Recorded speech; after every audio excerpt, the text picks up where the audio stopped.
আসসালামু আলাইকুম বন্ধুরা, আজ আমি আপনাদের সামনে নিয়ে এসেছি একটি স্মার্টফোন যা হয়তো আপনার গেমিং অভিজ্ঞতাকে সম্পূর্ণ বদলে দিতে পারে। কিন্তু প্রশ্ন হলো, সত্যি কি এই ফোন আপনার প্রত্যাশা পূরণ করতে পারবে? আজ আমরা রিভিউ এবং আনবক্সিং করতে যাচ্ছি ইনফিনিক্স এর নতুন হট 14 প্রো।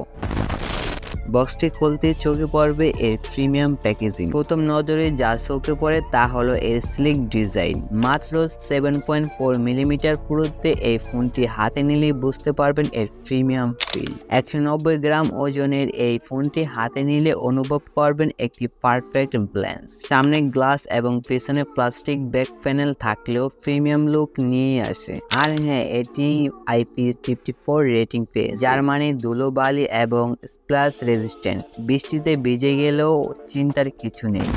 এখন আসি এর সবচেয়ে আকর্ষণীয় ফিচার, 6.78 ইঞ্চির বিশাল অ্যামোলেড ডিসপ্লে। কিন্তু সাইজ নয়, এর স্পেশালিটি হলো 120 হার্জ রিফ্রেশ রেট। গেমিং এবং স্ক্রোলিং এর সময় যে স্মুথনেস পাবেন তা আপনাকে মুগ্ধ করবে। 1800 নিটস স্ট্রিক ব্রাইটনেস, যার মানে দিনের আলোতে স্ক্রিন দেখতে পারবেন একদম পরিষ্কার।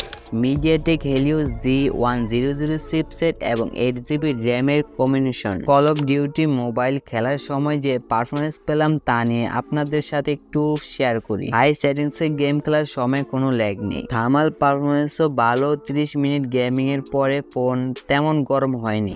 50 megapixel main camera, depth sensor এবং একটি অতিরিক্ত লেন্স। দিনের আলোতে ছবিগুলো দেখুন।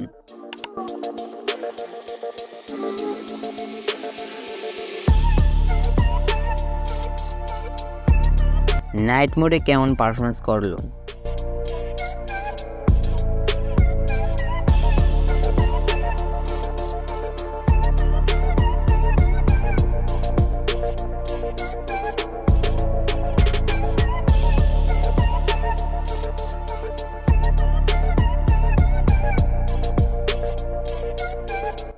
$5000 mAh ব্যাটারি নিয়ে এসেছে ইনফিনিক্স। কিন্তু আসল মজা হলো 33 ওয়াট ফাস্ট চার্জিং। মাত্র 27 মিনিটে 50% চার্জ। 19,999 টাকার এই ফোনটি কি আপনার জন্য উপযুক্ত?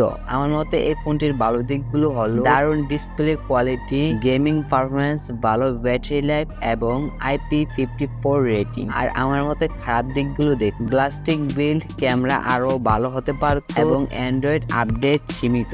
আপনি যদি একজন গেমার হন বা একটি ভালো মিড রেঞ্জের ফোন খুঁজে থাকেন, তাহলে হট 14 প্রো নিয়ে ভাবতে পারেন। কমেন্ট সেকশনে জানান আপনার মতামত।